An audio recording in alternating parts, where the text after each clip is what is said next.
You're listening to the Sass Says podcast. I'm your host, Christy Rocha, also known as Sass.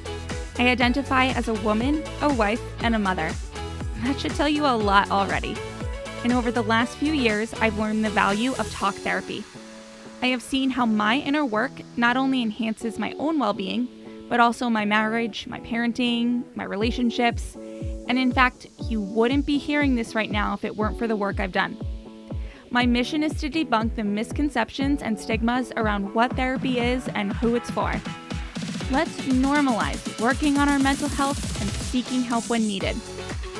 We've all heard of self-care, self-help, and self-love, but do you often wonder how to actually make it all happen?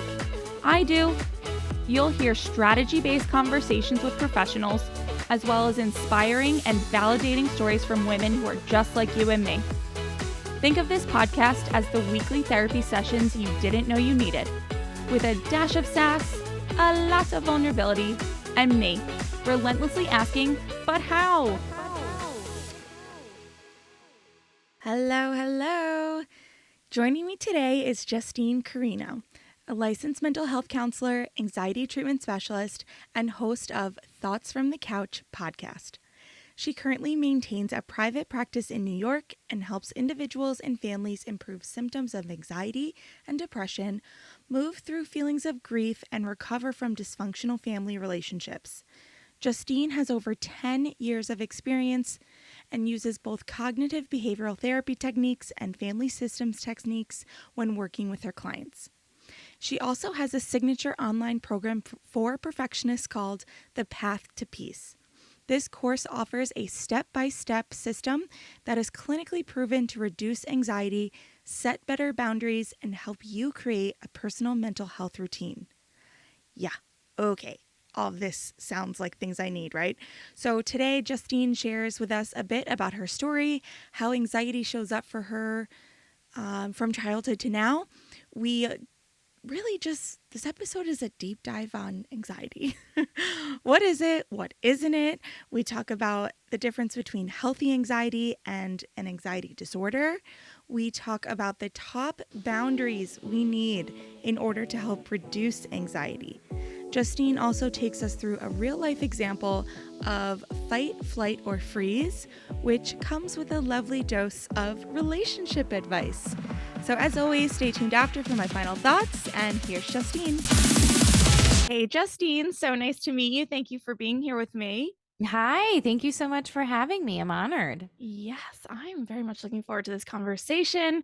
As my listeners know, these can tend to be like therapy sessions for me. So I love that. yeah. Um, why don't you first start by telling us why you got into this field? Why be a counselor? Why do the work? What's your why?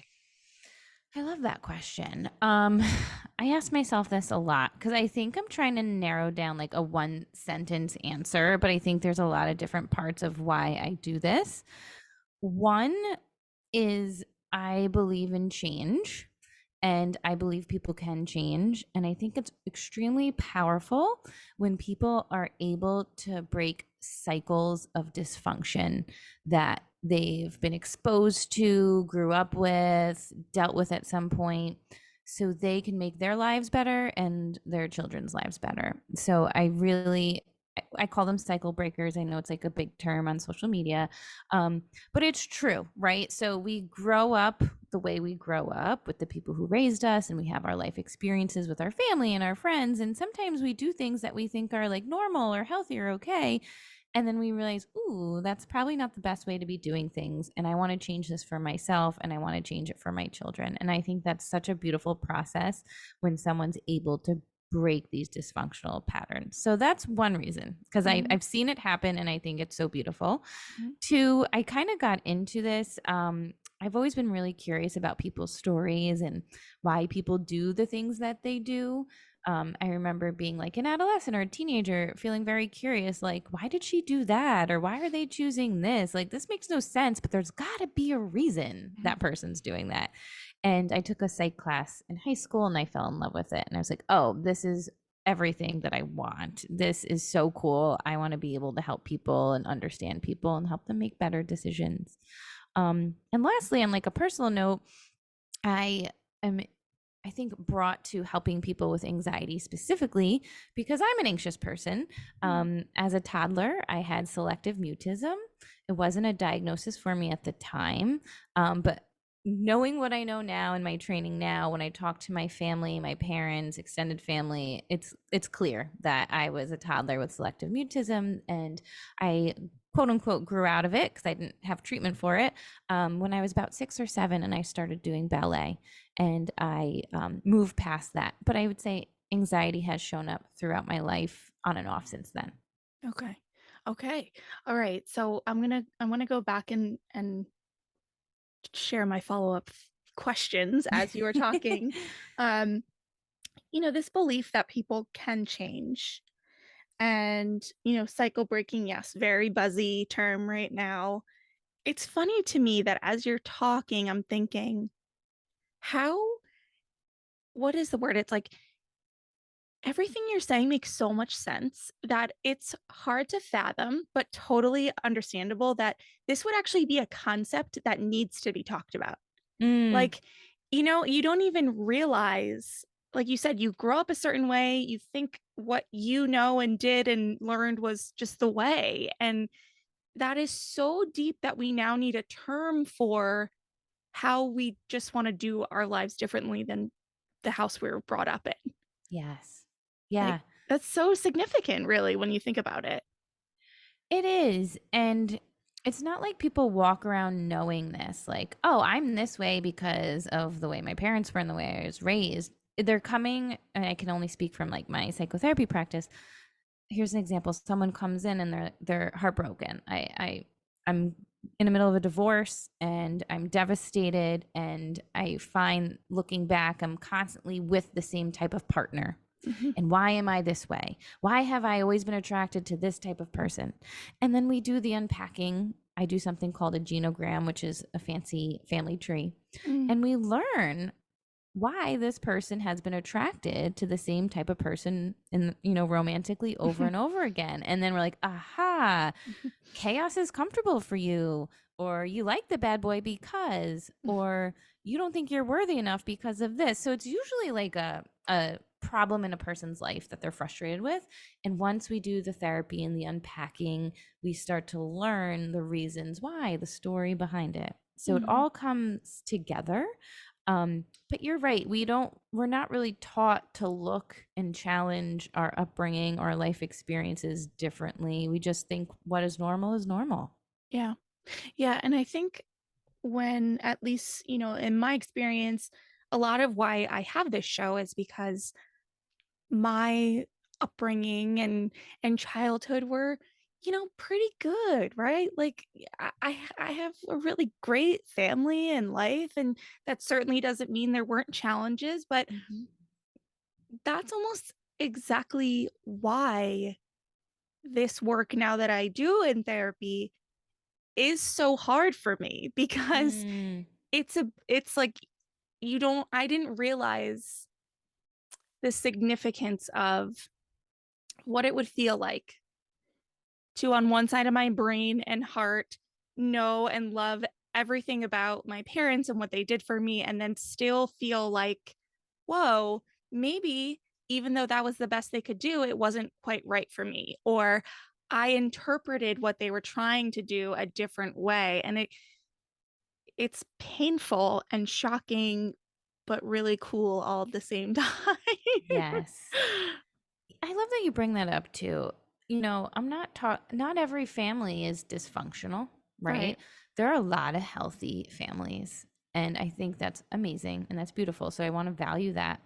Um, there's just different ways of doing things, and I think most parents have good intentions, Mhm. right? Most parents aren't seeking out to damage their children. They actually want to do the opposite. So Right. they're Right. doing things that they think are helpful. They're only doing and working with what they know at the time, but sometimes that's not a match for the child or the Mm-hmm. teenager or the young adult. And that's where the conflict arises. And it's like, if I only knew better or differently at the time, things could have turned out differently.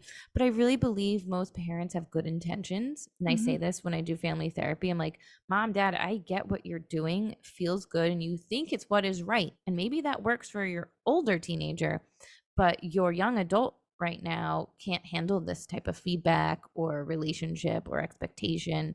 So let's think of a different way of doing this with this other child, if that makes Yeah. sense. Yeah, like there's more than one right way. What Yeah, worked for their parents with them just might not be what works now. I mean, we're like living in a completely different world than the generations before us and face new challenges. Social media is the big obvious one that comes to mind, but um yeah, I don't know. I know it things like that always strike me because we're on one hand all individuals and we hear messages of leaning into our uniqueness, and it's like lean into our uniqueness and who we are, but don't shy too far away from your family of origin. Like hmm, it's a interesting, I don't know, it takes a lot of thought, and I think that's a misconception about it too, is like you're just going to grow up and be an adult with your own thoughts, and it's like no, we kind of have to challenge old ones before we can establish new ones sometimes. exactly, Yeah. exactly. All right, so curious about, oh, I know what I was going to also ask you about that. In speaking about that people can change, Mm, i am I am learning more about how not only can we change, but we can actually like change our neural wiring and pathways and all of that. Like, is this type of change, is what you're talking about and what I just brought up, is that challenging all of those like stereotypical sayings of like once a cheater, always a cheater, and like, I don't know. I just feel like we always have to like, that's one example, but it's like I feel like we want to always like box people in, and how, I don't know. I don't really have a question. I just yeah, I mean, change is hard. Change doesn't feel good, and change takes up a lot of energy. And if we mm, think about our brain hates change. So back when we were cave people, I always reference cave people. Um, if we had to change a behavior, it took a lot of energy and it took a lot of work. mm, Our brain wanted to conserve energy just in case we had to fight off the saber-toothed tiger right. or we couldn't find food for ourselves the rest of the week. Our brain was designed to conserve energy. So that's why today we still hold on to patterns, even if they're not good for us or unhelpful.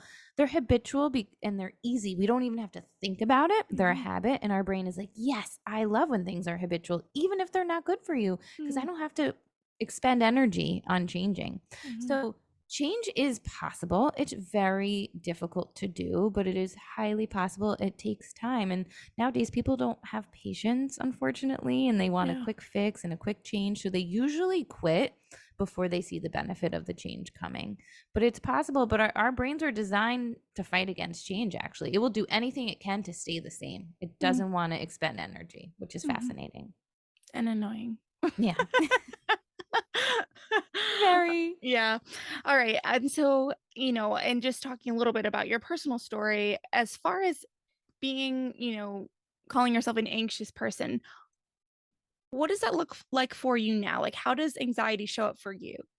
That's a great question. So I'm an overthinker. I'm a ruminator. I have the worry of the week. I have my own therapist. I had therapy yesterday and we were laughing. I'm like, well, the worry of the week is, so it's always something. I have always been very disciplined and driven. I grew up doing ballet and Mm, competitions. If you've ever seen Dance Moms, I was mhm. that kid. Yeah. So I always was working towards a goal, right? Mm, Like working towards like you're gonna go to this dance competition, you're gonna earn first place. I still live that way, but I'm not a competitive dancer anymore, right? I'm a mom, I'm a therapist, but I still have this drive. Like, I want to be the best at everything all of the time and earn my quote unquote first place, which then drives a lot of anxiety for me. But it's very manageable, right? So it comes and it goes. I I'm so much better at helping other people manage their anxiety than I am with myself. And I have to constantly remind myself, like, be present. Everything's okay right now. You're doing what you need to do right now. I use a lot of affirmations. But I would say it manifests mostly with obsessive thoughts, ruminating thoughts, and overthinking. Okay. I heard something recently. Honestly, it might have been TikTok. It might have been Psychology Today. Who knows? But it was good advice that if the thought starts with "what if," like red flag, like for yourself, just sort of in starting the practice of mindfulness. And I'm sure we'll get into more of the coping strategies, but that's just fresh on my brain because I've been sort of trying to listen for it now, like Mm-hmm. when there actually is a what if, or if I have a thought that I could stick a what if in front of, it's like, ha, ha, ha, ha. Okay, dial that back. You know what I mean? Like Such a that's great clue. not real. Um, all right. And just, you spoke of your childhood. Knowing what you know now, what is the realization that you've had with the selective mutism? Like what Mm. were the connections that you made now knowing what you know? Mm-hmm.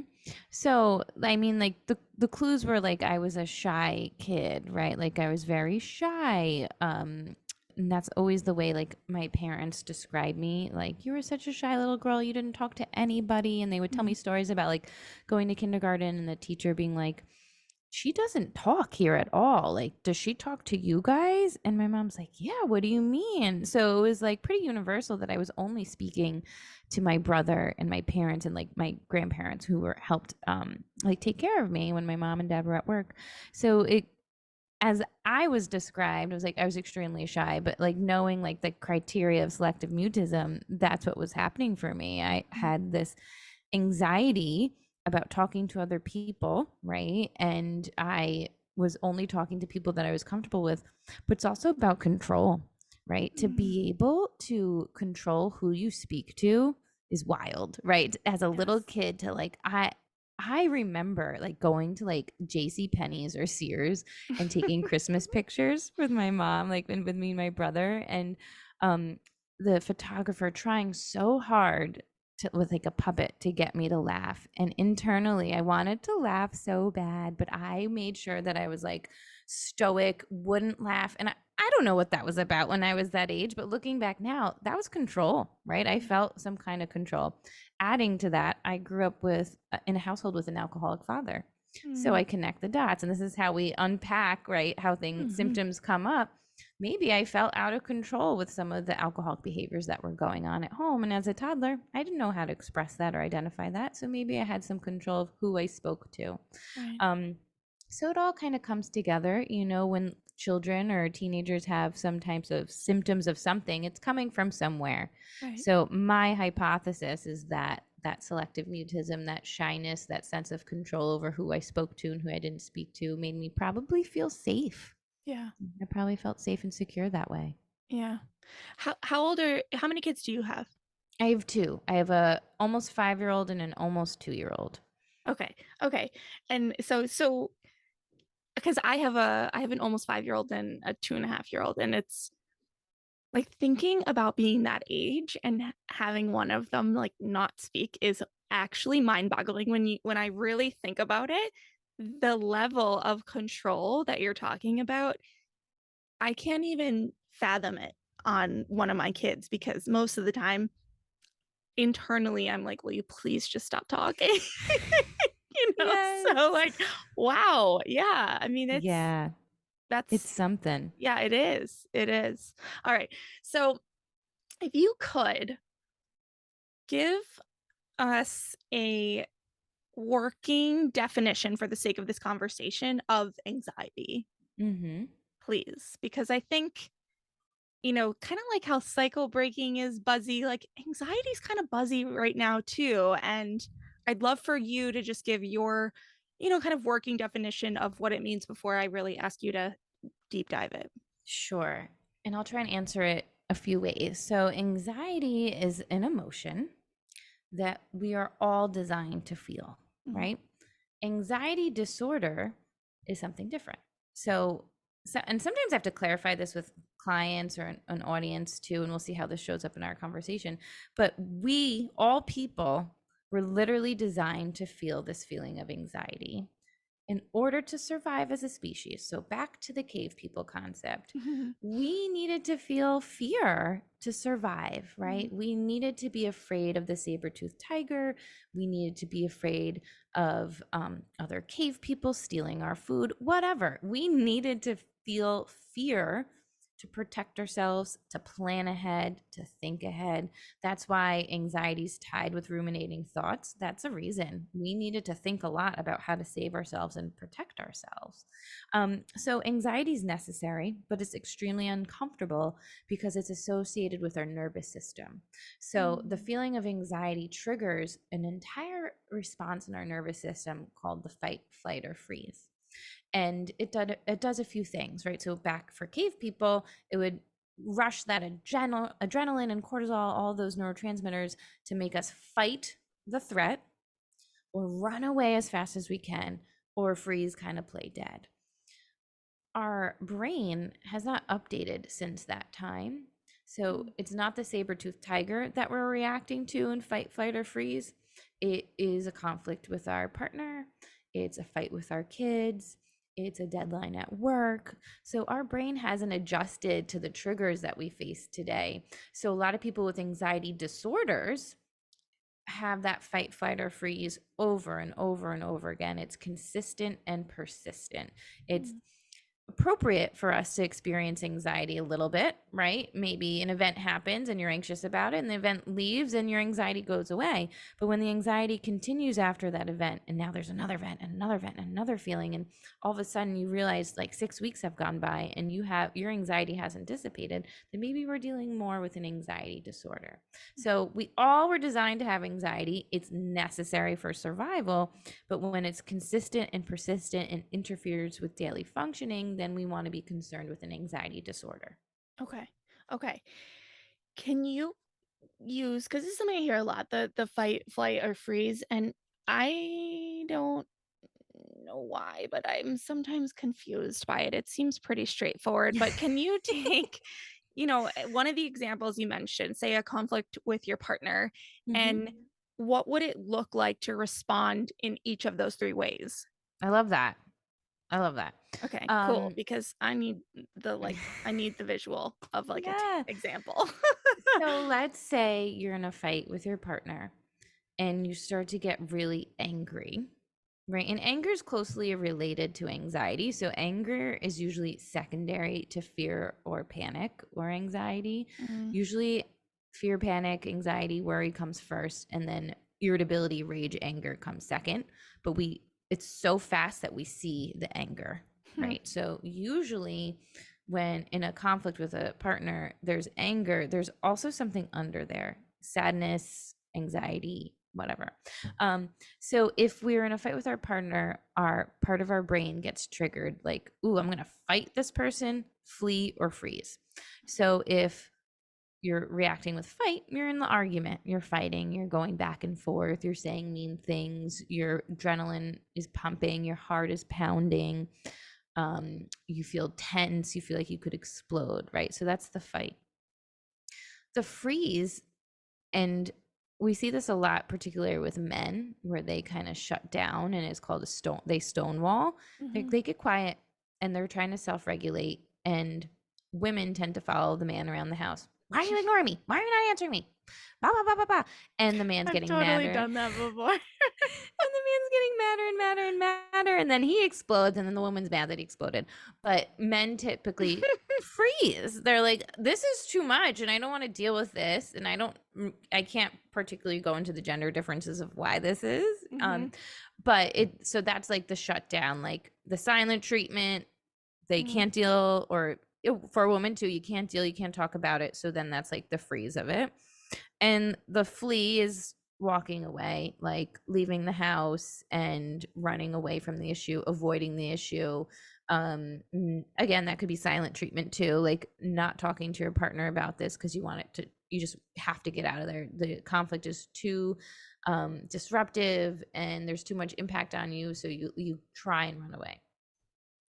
But, and this is how anxiety plays a part, we can't always do those things, right? We can't always leave the house when there's a fight. We can't always freeze. Sometimes we have to fight the person. Like, we can't function the way the fight, flight, or freeze has been designed, and that's where the anxiety gets stuck in us. So then we toss and turn. We can't sit still. A lot of people get stomach pains, migraines, headaches. It starts to manifest in our body because the nervous system wants it to get out, but like with what we're dealing with today, it's not a saber-toothed tiger, it's our spouse.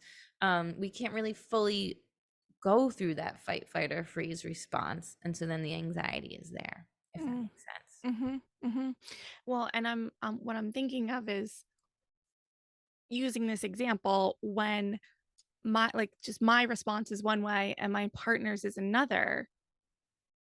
That's anxiety provoking in itself, because maybe I know enough to know what his response is, and I'm trying to, you know, not poke the bear and because I've totally, in our early years of dating, I've totally done that.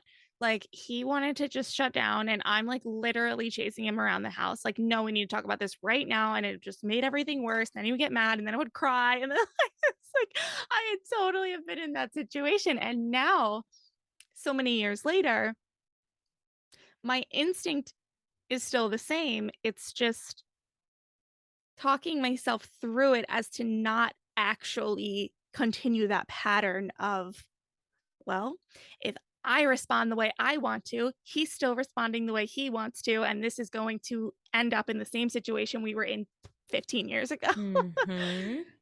But Yes. it does result in some tossing and turning, and like me feeling, without getting too deep into like a specific example, but it's like I want to talk it to death in the moment. It's not always appropriate, and sometimes the fact that my partner doesn't saves us because so it's very complicated. So how do we start to navigate a situation like that? How do we start to navigate like differing responses? Well, the first thing that came to mind, even as you were talking, I was like, oh, she's engaging in mindfulness. So you broke the pattern of the typical communication. And you're like, we could go on forever in this cycle. You're slowing down and choosing to react differently. So we all have like a lot of automated reactions, again, modeled to us from growing up, right? And it's habitual. Someone yells at you, you yell back, or someone says this, you say that, you threaten, you say the wrong thing, you say a mean thing. When we practice being present, which is one of the mindfulness concepts, we start to pay more attention to how we're feeling, how it feels in our body, and we choose to react to it in a better way, right? So you started at some point doing this without even realizing, like, oh, if I continue to react this way, we're not going to get anywhere. So maybe I should slow down the way I react. And mindfulness buys us time to then regulate ourselves, get ourselves to a better baseline, and so we can engage in an effective conversation to problem solve. So in my training, I actually have training in the Gottman method, which is developed by the Gottmans. They're this couple who do research in relationships, and they have a whole research lab. It's so cool. They observe couples for a weekend in like this fake apartment, and they have predictors to divorce, so on and so forth. But one of their methods is that you disengage from the conflict and return to it at a time you're both calm, right? So someone says like, time out, I've reached the threshold, I can't do this anymore, this is not effective. You both agree to walk away, but plan to have it within 24 hours. So then when you're both calm, you say, okay, how about tomorrow night after dinner? Can we return to this topic? And hopefully by that time you've self-regulated, you've thought about it a little bit differently. But when your fight or flight is on, you're just acting from this emotional part of your mind. And so you're fighting in a very adolescent way, where mindfulness slows you down, brings you to the present, helps you regulate yourself so you can fight more effectively. Does that answer the question? Yes. I feel like I Yes. went on a tangent. No, it does. And it reminded me that, and not that I forgot that we do this, but thankfully it's been some time since we've had to utilize it. But my therapist, suggested that we have a word that when Mhm. things are escalating or one of us is starting to, fizzle out or whatever, or the fuse is getting shorter, there is a word that one of us will say, and we both just respect that. That means the conversation is dropped immediately from the current moment. And exactly, we'll pick it up later, but Yeah. someone or both of us need like a TO. It's like, Exactly. yeah, just take some space because it's it's needed. And you know what? I love it when I'm the one that throws the word down, but there are times, let me tell you, where he says that word and I'm like, well, wait a minute. I was just about to make an amazing point.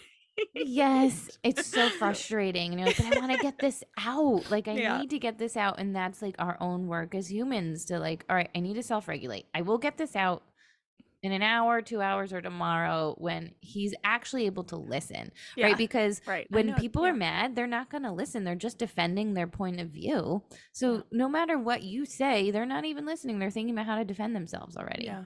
Yeah. Yeah. All right. Thank you for that. That was kind of my Yeah. big tangent there.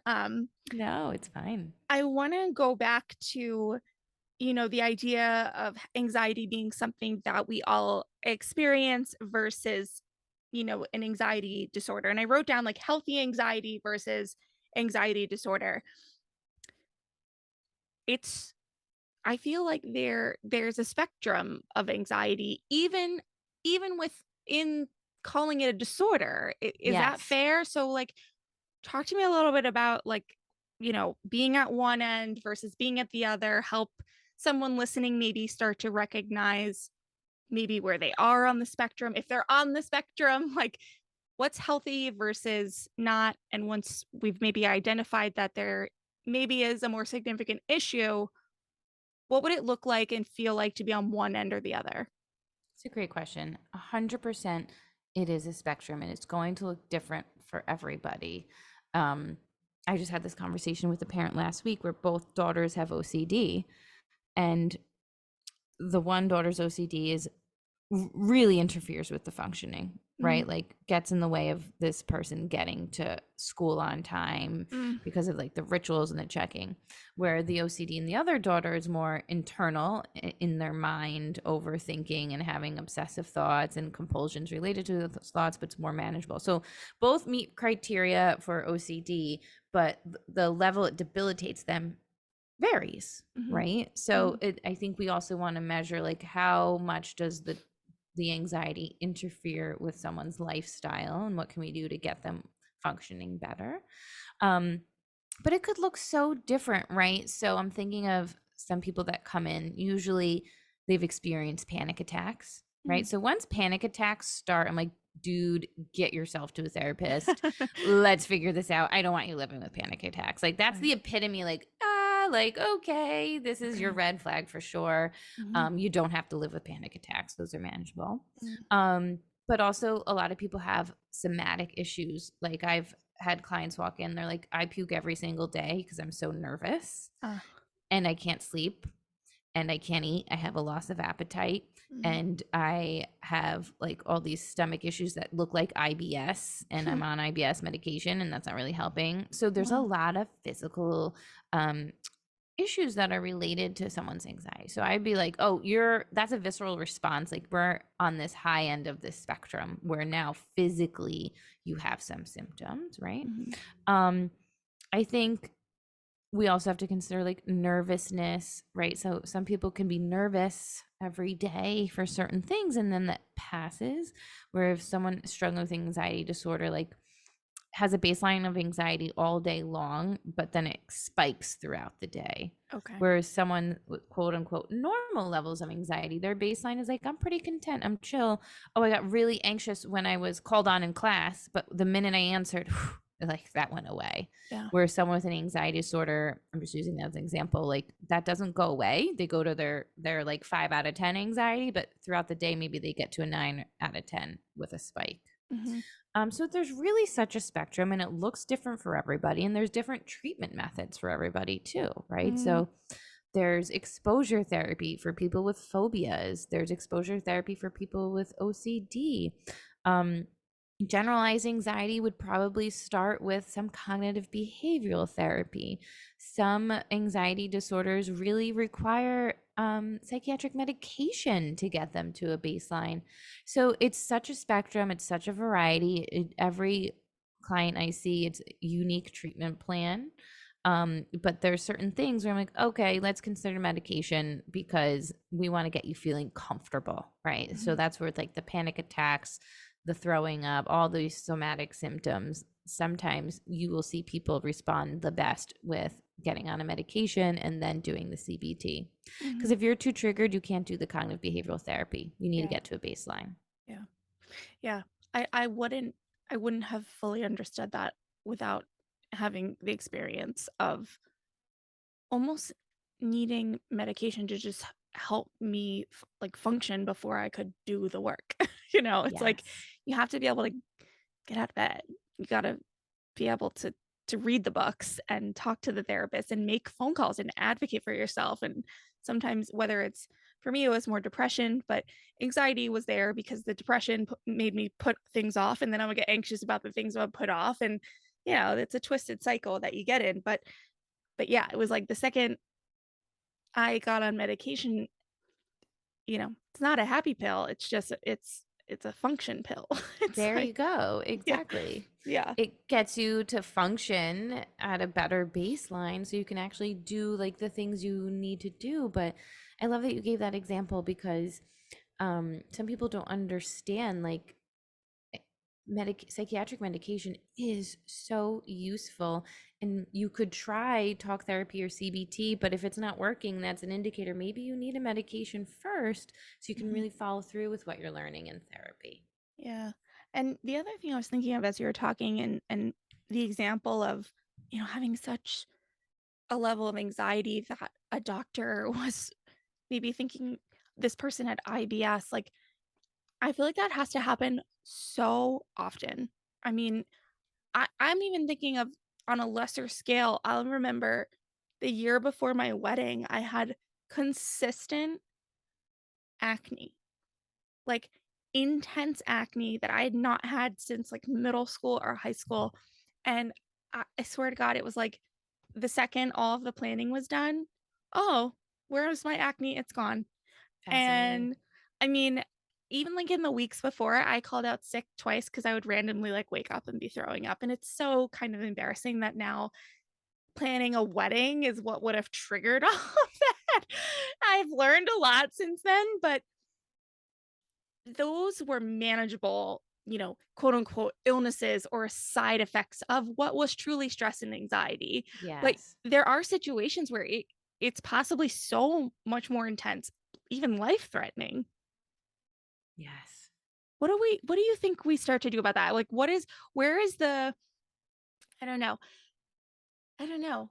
I have an issue sometimes with talking about like medical stuff because I just feel like it's not meant to, like, knock on doctors, it's just the training isn't there to know the difference, and I don't know, I feel Yeah. yeah, go ahead, I'm Well, rambling now. I think the medical field has to consider mental health, and mental health has to consider the medical field. And I can even reverse this, right? I've met people who have had severe anxiety or depression, and then we find out they have thyroid issues. Huh, And then when their right. thyroid gets regulated, like with hyper or hypothyroid, I actually have Hashimoto's, so I've been through both hyper and hypo. Huh, And so then we find out, oh, now they're on like a thyroid medication, their anxiety depression has dissipated. So wow, there yeah, has to be, both ends have to really consider each other. It has to be a holistic point of view. yeah, And I think in the medical field, they have to consider um, the mental health. I've had clients that have come and they've been on IBS medication for their whole lives. And I'm like, I think your issues with your gut are related to anxiety, and let's try an SSRI. And they get on an SSRI and those gut issues go away. and then they end up going off the IBS medication. So we've seen it both ways. I think there Yeah, has to be that's a training good on point. both ends, Yeah, right? So I no, think that's a like good point. the mental health professionals have to be aware of like, is there medical issue going on here that's creating these symptoms, and vice versa. Yeah, no, that's a great point. Thank you for bringing that up. Yeah. Um, so what are some things we could start to do at home to reduce anxiety? Yes. So I have like three that I talk about a lot, and I Mhm. kind of like refer to them as my three boundaries to set to reduce anxiety. Um, Especially for like working women or moms. I know this can relate to men too, but I guess I treat and see mostly women. So I have these with women in mind. Mhm. So the first is setting boundaries in your relationships, right? So I think people easily say yes when they don't want to. Mm. And we need to learn how to say no more easily, right? So, and I'll get into each of these. So, boundaries with your relationships, boundaries with your time, and boundaries with your energy, right? If we can start there and start to really pay attention, I need some boundaries with energy, I need some boundaries with my time, and I need boundaries in my relationships, you will start to see some improvement with anxiety. Because when we have a lack of boundaries, we stop protecting our own needs, and we stop taking care of ourselves, and we start to pay more attention to other people's needs and taking care of them and making sure they're comfortable. And that makes us really vulnerable to stress and triggers in our lives, because we're not taking care of ourselves, and we can sometimes lose our identity. We forget where we begin and the other person begins. We forget where we end and the other person ends. So we get very intertwined into our relationships. Sometimes it's a career, right? Someone might not have boundaries with their career, and that's exhausting them. So sometimes learning to say no to someone, right, is a good start, right? And that intertwines with time, right? Are you saying yes to someone, and is that taking up some of your time? Are you protecting your time? I talk a lot to like people pleasers and overachievers and perfectionists, and they have this fear like if they say no to someone, something bad could happen in that relationship. Maybe they'll be abandoned or rejected, and then this leads to more stress and anxiety because they end up taking on too much. This fear drives that behavior of saying yes all the time because they're trying to protect the relationship. They get lost in the other person. There's a lot of shoulds in their head, like I should do everything that's asked of me. I should help this friend out. I should do this for my kids. I should do this for my boss or my husband. So those shoulds often lead to this stress and resentment and even guilt if it's not carried through. Mhm. So saying no tends to be difficult. And when we learn how to say no in our relationships, we start to feel a little bit more freedom, right? And we really protect our needs, and then that grounds us, and then we're less susceptible to stress and anxiety, if that makes sense. Mhm. The same thing can get carried out with our time, right? We have to really pay attention to our time. I find that a lot of people nowadays are so overcommitted, and we have to allow ourselves to slow down so we can pay attention to what we're thinking, feeling. Are we reacting to things on autopilot? Is everything habituated? Are we making decisions because we want to make these decisions, or are we just used to making these types of decisions? So setting boundaries with our time is really crucial. And then the last is our energy, which is interesting. I really didn't come across this one until like the past year, where I've helped clients really think about the amount of energy things take up in their life. Mhm. And you should pay attention to the amount of energy you're putting out on a weekend, because then when Monday comes, are you completely torn up and exhausted, and you're not looking forward to the week? What did you do all weekend? Was your energy expenditure at a 10 out of 10? Friday, Saturday, Sunday, are you allowing lulls in your day? What energizes you? What drains you? Start to pay a lot of attention to that. And when you can set boundaries around the amount of energy you expend, your stress level, your anxiety levels dissipate too. Mhm. Does that all make sense? Mhm.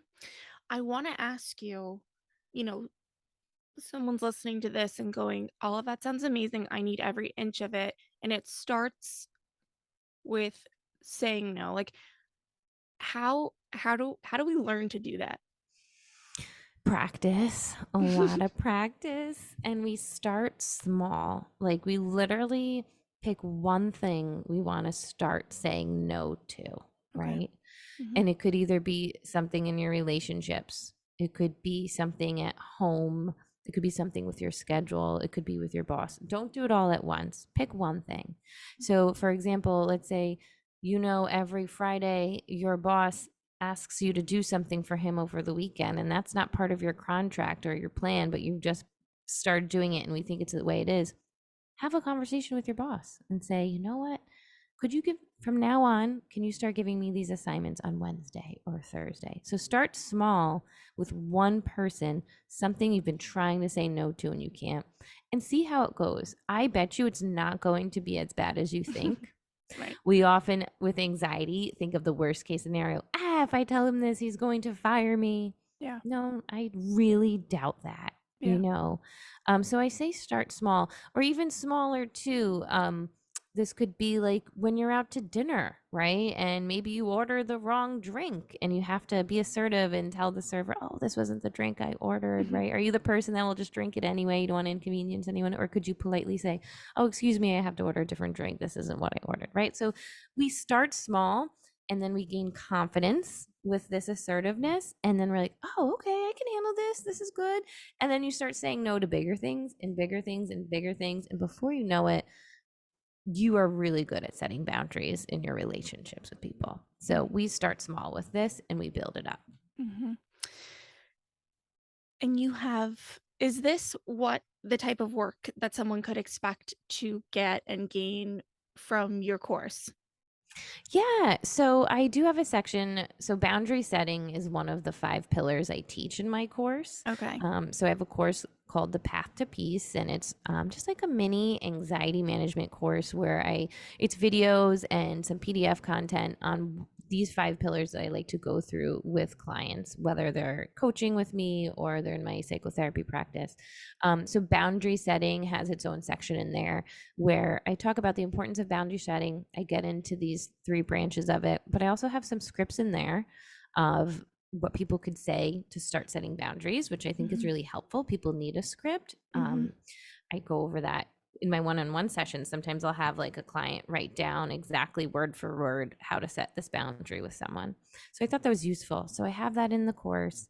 And I also talk a little bit at there's a lot of myths around boundary setting. And if we can unpack those myths, we're more likely to set the boundary. So that's found in the course too. Okay. Can you give me one example of a myth? For sure. So one off the top of my head is I will be abandoned if I set a boundary. Okay. Right. I see where we're going. Yes. Yeah. Okay. So we believe if I set this boundary, this person will abandon me, or I'll be fired, or I'll never be called again. That's not necessarily true. And we have to practice this to prove to yourself, to show your brain, right? That's not always true, right? Mm-hmm. Or the myth that your needs have to come last, or I'm a failure if I upset someone, right? So we have a lot of these beliefs and myths about boundary setting that aren't true. And the more you practice boundary setting, the more you disprove these myths. Yeah.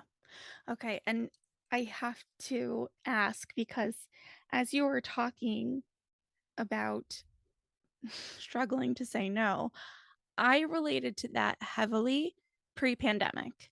And then the pandemic actually gave me all the fuel that my inner being always wanted to say no.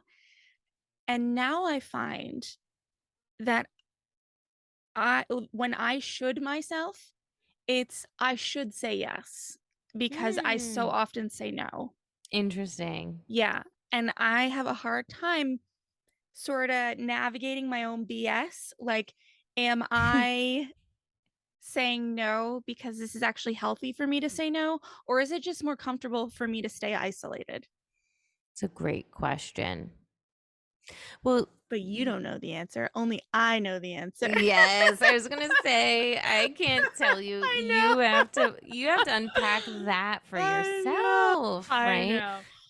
I know. Is it more we can only work on comfortable? so much at a time, you know? We're really good at convincing ourselves to do Oh yeah, things. I'm a master. I'm a master at getting, and in this case, it's getting myself to not do things. Like it's Yeah. like the do things is me staying home by myself with my family and not going anywhere and seeing anyone. And I'm like, I'm kind of okay with that. Mhm. But I know when I get there, it's always good for me. Right. Almost always, I'll say, not Well, always, maybe right? you find like a balance. Maybe it's not every weekend. Maybe I it's once a know. month. You find your balance I if know. it feels good. I read something today that was like, "Hi, stop thinking in black and white." I Yes, just was where's the in like, between? "Yeah, I know. I know. I Yes. know." All right. And just, you know, saying no, like I feel like women particularly struggle with this, just to Hmm. overly generalize. And I think that has a lot to do with how we're socialized, but this this could be what someone could put under the term of people pleasing, correct? Yeah, for sure. Right. For So sure. where does that come from? Where does a desire to people please come from? Ooh, that's a deep question. Beliefs, right? So beliefs are what drive behaviors, right? And our beliefs are formed through our life experiences and relationships. Mhm. So sometimes we're conditioned to believe that we have to make everyone else comfortable. We have to make sure everyone around us is okay. We have to suck it up for somebody else. So there's conditioning that creates some people pleasing behaviors. There's some relationship patterns too, right? So I'll just make up an example. Um, as a child, if you said no to your mother, you didn't want to do what she wanted you to do, and she made you feel really guilty about it, and there was some kind of negative outcome for saying no, you quickly learned a survival skill that I need to please her to feel loved and welcome in this house. So I will suck Mhm. up my needs and do what she wants me to do because it's safer for me this way. Mm. um, or that could play out with a sibling or a parent or whoever, whatever caregiver you are.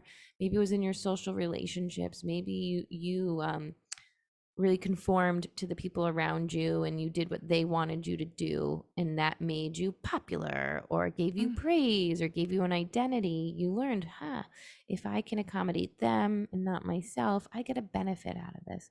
So Mm. at some point, people pleasing yielded a benefit to survive as a child and adolescent.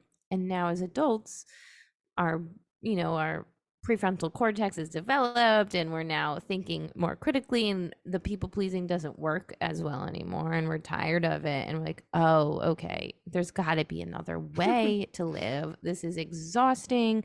I'm so anxious and stressed. And that's where we start to learn the boundary setting. Unfortunately, people pleasers probably had terrible boundaries as a child or Yeah. adolescent. And it sounds like you're saying that there could actually be different types of people pleasing. Yeah, I see different types come up, usually that I discover through conversations with my clients through their genograms, right? Was their people pleasing a result of being the mediator in the family? Did they mediate the conflicts? Uh, Were they the Renee. peacekeeper? Right? Were they the quiet one? They just kept their mouth shut because they didn't want to stir the conflict up. So I actually created a fun quiz for people called like, which type of people pleaser are you? I talk a Mhm. lot about it on my social media that people can kind of resonate with these 5 different types, and the quiz is designed to help you see which type you might be. Unfortunately, I can't tell you why you got to be that type through the quiz, but it gives you some info on like who you are. So there are Yeah. just 5 common archetypes that I've come across. Okay, cool. And I will link that and your course in the show notes, of course. Um, everything we're saying from anxiety to people pleasing, this is something that I'm seeing a lot in the space of content creators. And, I've opened up this conversation a little bit on my platform just about the mental health implications of now almost everyone with a business, anyone with a personal brand, having to also be a content creator and having to do it the right way and having to do it consistently and having it's it's a lot of pressure. Just as someone now, you have a podcast, you have a social media platform, you have this quiz, like you're also a practicing counselor. Like what comes to mind for you the content creator side of you when it comes to mental health? I think it's very exhausting, right? It's easy to burn out because I think we need to remind ourselves all of these platforms also change so quickly, right? At one point, Instagram was just photos, and then it turned into like graphics, and now it's reels and video. Like, you can't constantly keep up. Like, I'm not a videographer. Like, I don't know how to edit a reel half the time, Right, right. and nor should I expect myself to be. So we have to remind ourselves of our expectations. Mm, Why do we expect ourselves to be able to do all of these different things and do it all well, mm, right? And I think that's what we start to get faced with, is like, I have to have a really good podcast, but also a really good blog, but also like a really good Instagram, but also really good this and this and that. And it's so easy to get sucked into that because we think that's what we need to be doing to run a business. mhm. And that's really not the case, right? There, pick one or two things that feel good or dabble with a few things.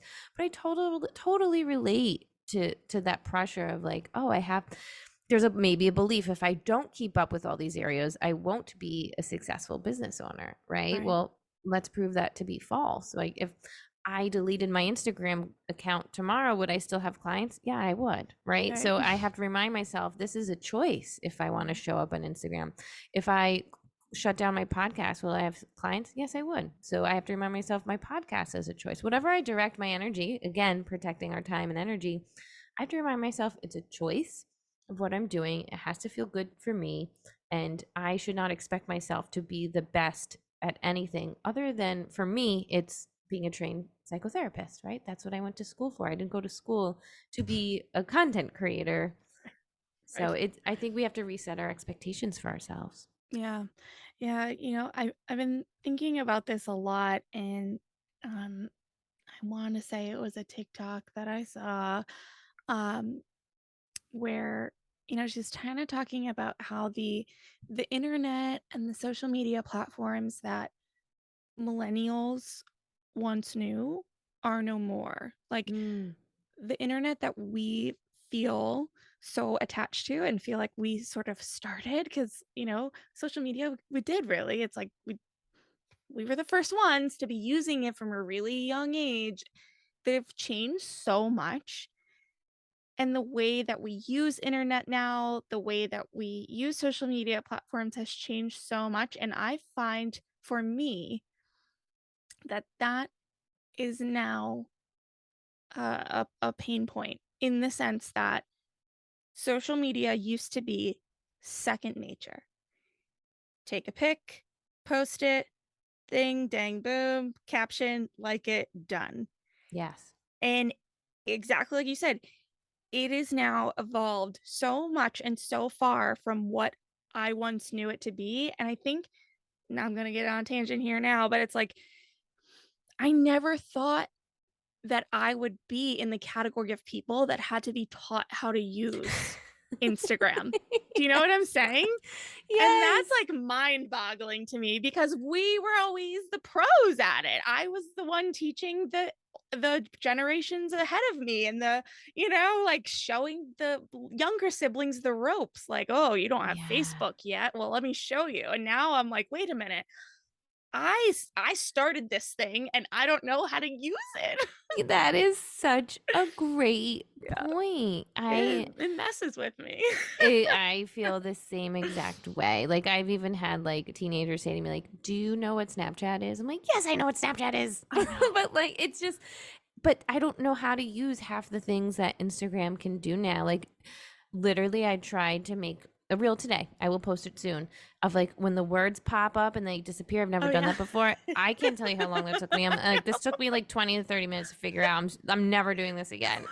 But then there's other people doing it every day. I know, and I'm laughing so hard because I know that exact feeling. Like, I think the first TikTok and reel I posted took each one 3 hours separately, and now I laugh because you get Figure used it to it out. and you figure it out. But yeah, that first one was like, am I 105? Like, I don't understand why this is so challenging for me to figure I out. agree. I so agree. Yeah. Yeah. All right. Well, I want to just kind of wrap things up with talking a little bit about your podcast. Where did the inspiration for that come? What's your podcast about? Tell us a little about your podcast. Okay, so my podcast is called Thoughts from the Couch, hence the Love therapy that. couch. Yeah.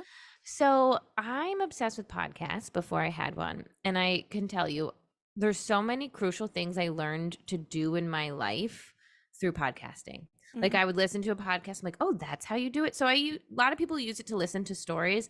I used it to teach myself something, and do. I would be driving on my commute to work 30 minutes learning. And I was obsessed with getting information from people this way. I was like, this is so cool. And then it occurred to me, like, wait a minute, like maybe people can learn about their mental health through podcasts. And then What an I started idea. so then obviously there's tons of therapists out there with podcasts now, but it was always like this little dream, and I would take notes in the notes section of my phone. I remember being at the grocery store and I was writing down like, ooh, this would be a good topic, and I can interview this colleague with that. Ooh, that would be a good topic. And before you know it, I had like 20 episodes that I thought about, and I was like, maybe one day. Then the pandemic happened, and I had a little bit more time to just get it started. So it was timing. I was like, I'm going to do it now. People are around listening to podcasts more. I'm going to take advantage of it. So I got it started, and it's been so much fun. I love my podcast. I love the conversations I have on there. I love the people I meet. And I just hope it's a useful tool for people. What advice would you give to someone who is where you were, like taking notes on their phone, on a napkin, and just not feeling like they're ready to take the next step?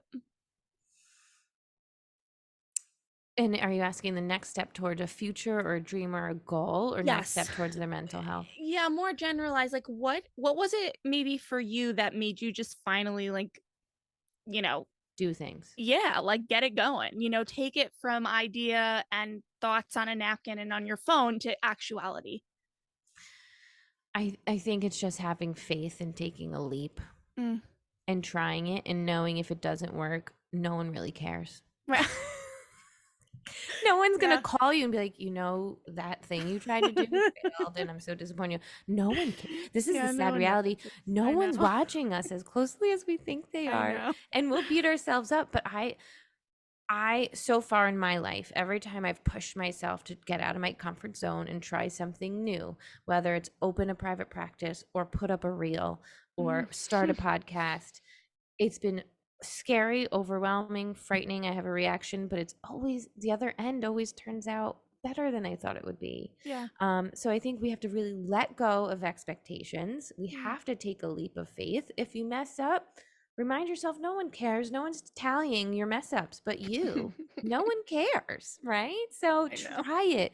If you try it, then at least you have that. And it goes back to the Brene Brown bringing to light the Teddy Roosevelt quote, the man in the arena, which I actually have hanging in our house, which anyone who hasn't heard it, you go Google The Man in the Arena by Teddy Roosevelt. It's like, no one can criticize you unless they're trying it themselves. So get in the arena and try it. You will have an outcome better than you probably imagined. And if you fail, you get up and you try again, and you try something different. You learn. We have to learn from this. Yeah.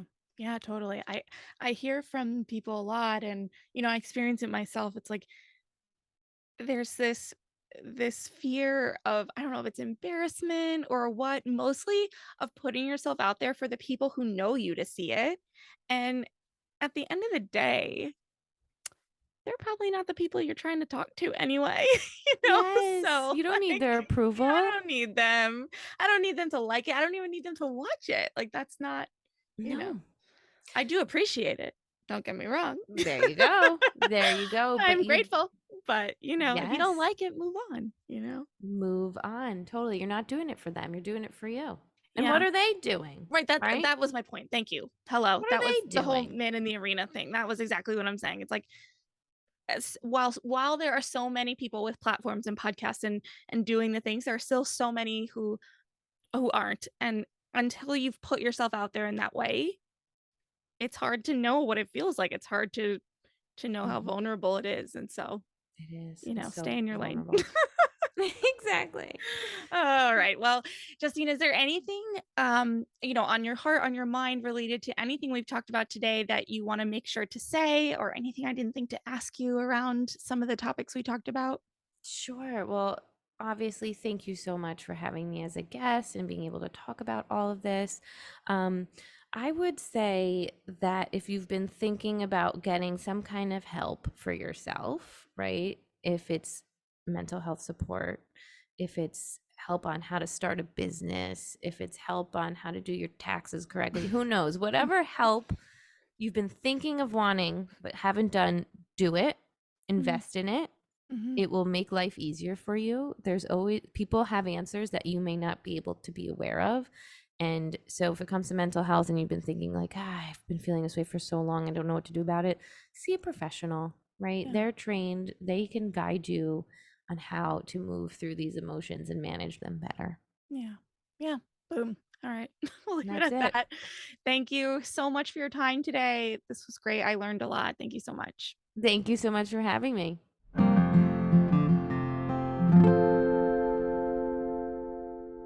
Love, love, love this conversation. Oh, it was such an awesome mix of education, real life examples, and some of Justine's personal experiences.